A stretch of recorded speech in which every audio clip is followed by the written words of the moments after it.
And Russia has claimed to have seized 10 settlements and downed more than 2,600 Ukrainian drones in the past week. On the same day as Ukraine said it struck Russian military targets, including energy facilities and air defense systems. The Russian Defense Ministry says that it had carried out one large-scale strike and 5 cluster strikes targeting Ukrainian military enterprises, energy infrastructure, air bases, and sites used for the assembly, storage, and launch of drones. In response, Ukraine attacked and destroyed 2 Russian Tu-142 naval aircraft and an Iskander ballistic missile system.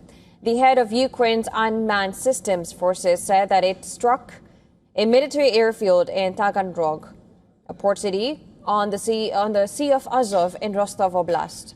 It also targeted a tanker and an oil depot in southern Russia, causing fires but no casualties.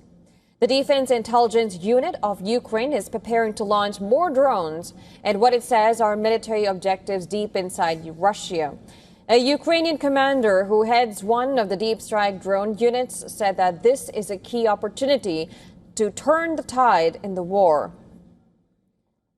Now, the commander, who goes by the call sign Vector, said that the drones are constantly being modified and that the amount of drone launches has gone up to 100 per night.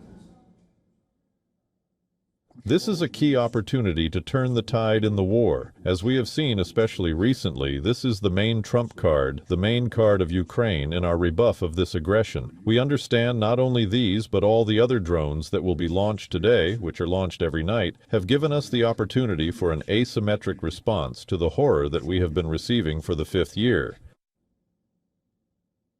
At the same time, Russia has warned that it intends to launch systematic strikes on targets in Kiev and warned foreigners and diplomats to leave. Parallel to this, the Russian military has intensified its aerial attacks, firing almost 90 missiles as well as hundreds of drones at Kiev last weekend.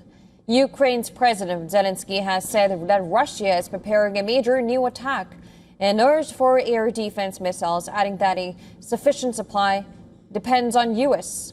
Zelensky reiterated his call to allies for the supply of U.S. Patriot missiles, which can intercept the Russian ballistic missiles. The prioritized Ukraine requirements list program should work. This applies to both the United States and Europe. We are accumulating funds from our European partners and other friends to purchase missiles, in particular for the Patriot, and a sufficient supply depends on America. We hope that Ukraine will be heard.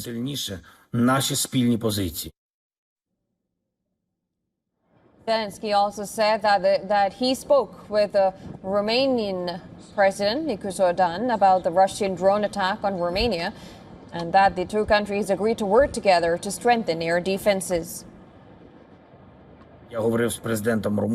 I spoke with the President of Romania.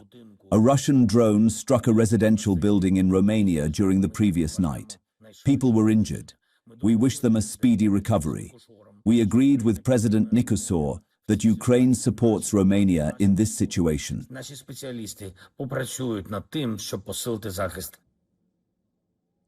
On the other hand, Russian President Vladimir Putin insisted that there was no evidence to blame his country for the drone crash in Romania.